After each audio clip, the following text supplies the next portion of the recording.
Hello there mga kamamshi! It's another day, another budol. Ito nga pala yung na-order ko sa online shop. Dalawa nga pala yung in-order ko ng bag organizer na ito dahil tig-isa kami ng aking ka-workmate. Dahil nagpo-order din siya nitong bag organizer.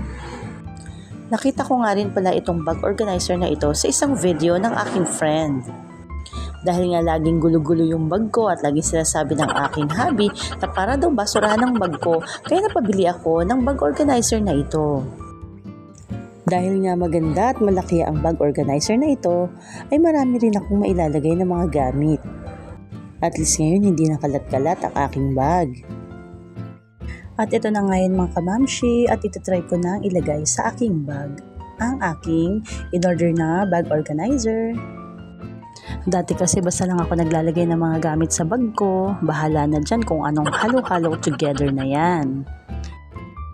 Pero ngayon, ito na nga at ilalagay ko na para magkaalaman na kung ano ba talaga at kung okay ba talaga ang na-order kong itong bag organizer.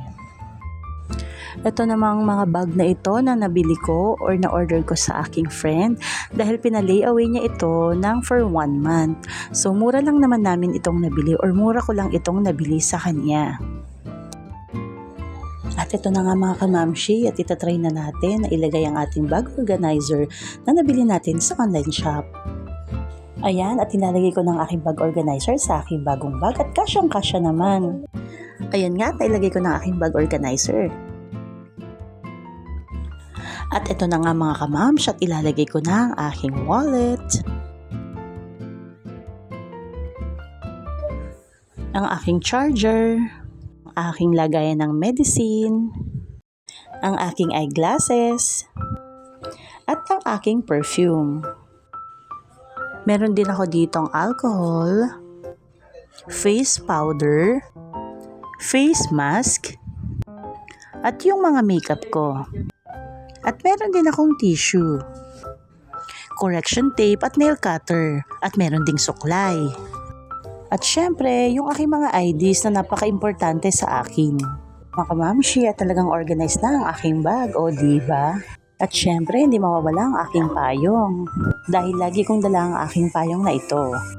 Mawala man ang pagmamahal ng jowa mo sa'yo, wag lang ang payong. Char. At ito nga yung isa pang bag na nabili ko sa aking friend. I-try ko rin naman itong gamitin at ilagay ang aking bag organizer na nabili sa online shop. So ito na nga mga kamams at kasyang-kasya rin naman ang aking bag organizer sa aking isang bag na ito.